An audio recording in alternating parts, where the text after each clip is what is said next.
Hi friends, అందరికీ పెసరపప్పు carrot curry ఎప్పుడైనా విన్నారా, చేశారా? చేయకపోతే ఫుల్ వీడియో స్కిప్ చేయకుండా చూడండి. ఫస్ట్ అయితే పెసరపప్పును వేంపుకోవాలి. మంచిగా బ్రౌన్ కలర్ వచ్చే వరకు వేంపిన తర్వాత ఒక బౌల్లో వేసుకొని పప్పు నానబెట్టుకోవాలి. ఆ తర్వాత అదే ప్యాన్లో 2 పావులు ఆయిల్ వేసుకొని జీలకర్ర ఆవాలు వేసి అవి ఫ్రై అయిన తర్వాత ఆనియన్ వేసుకోవాలి. ఆనియన్ ఫ్రై అయిన తర్వాత కరివేపాకు వేసి అల్లం వెల్లుల్లి పేస్ట్ అయితే వేసి కలుపుకోవాలి. ఆ తర్వాత పసుపు వేసి కలుపుకోవాలి. మొత్తం కలిపిన తర్వాత క్యారెట్ ముక్కలు వేసుకోవాలి. క్యారెట్ ముక్కలు వేసుకొని కలుపుకొని ఒక 5 నిమిషాలు మూత పెట్టి ఫ్రై చేసుకోవాలి. 5 నిమిషాల తర్వాత ఒక టమాటా చిన్న కట్ చేసి వేయాలి.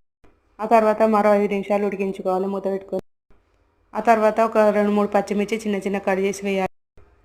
పచ్చిమిర్చి వేసి కలుపుకొని నానబెట్టిన పెసరపప్పు వేసి తగినన్ని వాటర్ వేయాలి పప్పు మునిగేంత వరకు.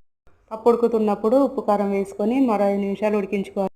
ఇలా మొత్తం వాటర్ ఇంకేంత వరకు చూడండి. పప్పులు ఉంటాయి, చాలా టేస్ట్గా ఉంటుంది. నచ్చితే లైక్ చేయండి.